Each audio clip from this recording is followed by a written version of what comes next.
Thanks for watching. Don't forget to like, comment, share and subscribe to Mufti Tariq Masood, famous scholar. سکون کہاں ہوتا ہے؟ دل میں نا. سائنٹیفک تو دماغ میں ہوتا ہے, میں بھی اس گہرائی میں نہیں جا رہا, کیونکہ بہت سے نا لوگ بیٹھے ہوتے کہتے ہیں بھائی یہ تو دماغ کی ساری, دل کا تو کام صرف پمپنگ کرنا ہے. تو شریعت نے تو ہر چیز کی نسبت دل کی طرف کی ہے نا. دل میں سکون, دل میں غور و فکر کرو. تو اس کی کیا وجہ ہے, یہ ایک الگ ٹاپک ہے. ابھی میں اس پہ چلا گیا نا کہ بھائی اسلام نے دل کو کیوں متوجہ کیا کہ ان کے سینوں میں دل نہیں ہے یا ان کے دل سخت ہو چکے ہیں. سخت تو اصل میں ان کی کھوپڑی ہوئی ہوتی ہے, دماغ سخت ہو گیا ہوتا ہے, اثر نہیں ہو رہا ہوتا. تو وہ ایک الگ بات ہے, اس کے میں اشکال کے جواب دے بھی چکا ہوں, ابھی میں اس طرف نہیں جاؤں گا. لیکن عام محاوروں میں نسبت دل ہی کی طرف ہوتی ہے. بھائی ہم نے تمہیں اپنا دل دے دیا, اس کے تمہارے دل میں اس کی محبت نہیں ہے. تو اس محاورے میں آپ کی دل سے جو مراد ہوتی ہے, میری بھی فی الحال وہی مراد ہے, تاکہ بات آگے چلے نا. تو سکون کا محل کیا ہے؟ دل. خوشی کا محل کہتے ہیں جگہ. خوشی کس جگہ پہ ہوتی ہے؟ دل میں ہوتی ہے. غم کہاں ہوتا ہے؟ دل میں. کہنا تم نے میرا دل دکھا دیا, تم نے تو آج میرے دل کو خوش کر دیا. تو انسان صبح و شام سکون کے لیے کوششیں کرتا ہے, خوشی کے لیے کوششیں کرتا ہے.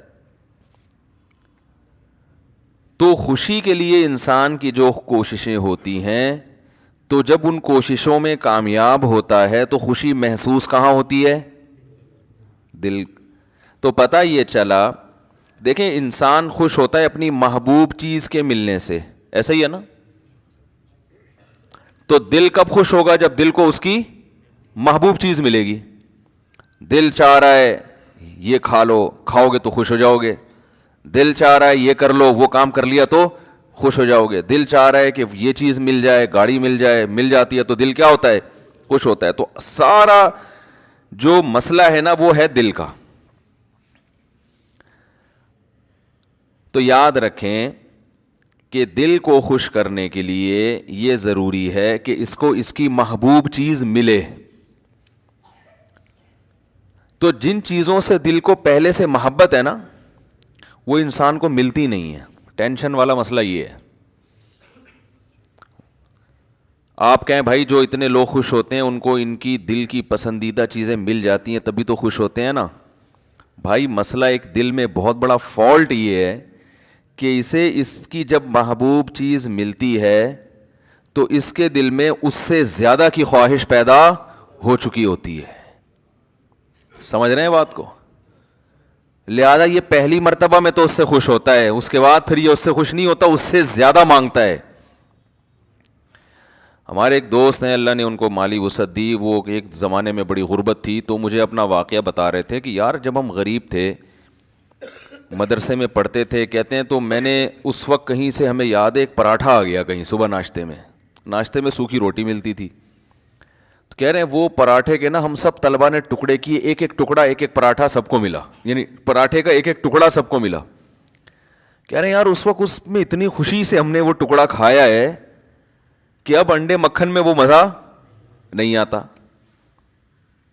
وجہ کیا ہے؟ اس وقت غربت تھی, اس وقت پراٹھے کی محبت تھی. یار صبح روٹی کھا رہے ہیں, کسی دن پراٹھا مل جائے تو ایک ٹکڑا ملا تو دل اتنا خوش ہوا جتنا کوئی ڈیفنس کلفٹن میں رہنے والا مکھن کباب پہ خوش نہیں ہوتا. تو کہنے لگا یار اب تو سب کچھ مل رہا ہے لیکن وہ خوشی نہیں ہوتی. تو وجہ کیا ہے بھائی؟ جب اس سے کم مل رہا تھا تو دل میں پراٹھے کی خواہش تھی, جب پراٹھا ملنا شروع ہو گیا تو اب خواہشات اس سے. یہ جو بڑے بڑے مالدار لوگ ہیں نا ہمارے, اکثر سیاستدان, سارے نہیں, یہ کباب پراٹھے پہ تھوڑی خوش ہوتے ہیں. ان کو آپ بریانی کھلا دو, ان کو سیخ کباب کھلا دو, ملائی کیا, یہ تو غریبوں کے کھانے ہیں. بھئی اب کیا کھانا ہے؟ آپ نے کباب بھی کھا لیے, پراٹھے بھی کھا لیے, آپ نے جو ہے وہ نہاری بھی کھا لی, بریانی بھی کھا لی, برگر بھی کھا لیا, پیزا بھی کھا لیا, ایسی ایسی خوراکیں, ترکی کی ڈشیں آپ نے کھائی ہیں, جاپنیز ڈشیں آپ نے, جو ان کا دل چاہتا ہے کھاتے ہیں, لیکن ان کو اس میں وہ مزہ نہیں آتا. یہ کہتے ہیں وہ جائیدادیں کھلاؤ اب ہمیں. یہ کباب یہ تو ڈیفنس کلفٹن کے عام مالدار لوگ کھا لیتے ہیں یار, یہ کیا ہے؟ اب یہ اتنے ارب پتی بن چکے ہوتے ہیں کہ ان کی نظر میں اب یہ کباب بریانی کی کوئی ویلیو نہیں رہتی. اب جو بڑے بڑے سیاستدان ہیں ان کی خواہش کیا ہوتی ہے؟ بھائی جائیدادیں کھلاؤ یار ہمیں. اور جائیدادیں بھی ایک سرجانی ٹاؤن کی نہیں چاہیے ان کو, یہ چائنا پٹی ہے تو غریبوں کی کرپشن ہے. اور جائیدادیں کچھ اسلام آباد کے کوئی پورا آدھا بحریہ ٹاؤن کھلا دو ہم کو. یہ اگر ان کو نہ ملے تو ڈپریشن میں چلے جاتے ہیں. عجیب مصیبت ہے. انسان ہمیشہ سے یہ حقیقت جانتا ہے کہ دل کی جب ایک خواہش پوری ہوتی ہے تو وہ اس سے بڑے کی خواہش اس میں پیدا ہوتی ہے. تو یہ عجیب بات ہے کہ یہ تو کبھی خوش ہو ہی نہیں سکتا. یہ ایک ایسی حقیقت ہے جس کو ساری دنیا کے سارے ماہرین مانتے ہیں, لیکن پھر بھی وہ دنیا سے محبت کرتے ہیں. تو بتاؤ کبھی ایسے دل کو سکون مل سکتا ہے؟ آج آپ کی خواہش ہے یہ مل جائے, تو جب وہ ملے گا نا تو اس سے آگے کی خواہش پیدا ہو چکی ہوگی, پھر اس سے آگے کی پیدا ہو چکی ہوگی. متنبی ایک شاعر ہے, اس کا بڑا زبردست شعر ہے, ما قضا احد منها لبانته ولن انتهى عرب الا الى عربی. اس دنیا میں کبھی کسی نے اپنی حاجت کو پورا کیا ہی نہیں ہے. پہلا شعر میں تو اس نے ایسا کہا کہ جس سے یہ لگا کہ یہ جھوٹ بول رہا ہے, یہ غلط کہہ رہا ہے, کیونکہ دنیا میں لوگ اپنی حاجتیں پوری کرتے ہیں. لیکن وہ کہہ رہا ہے ما قضا احد منها لبانته, کوئی ایک بھی متنفس اس دنیا میں ایسا نہیں گزرا جس کی خواہش اس دنیا میں پوری ہو گئی ہو. تو پہلا مصرع لگتا ہے غلط کہا اس نے, لیکن اگلے میں اس نے ڈیفائن کر دیا کہ کیوں پوری نہیں ہوئی. وَلَن تَهَا عَرَبٌ إِلَّا إِلَىٰ عَرَبِي, ایک خواہش پوری ہوتی ہے وہ دوسری خواہش کو جنم دے کے جاتی ہے. Thanks for watching.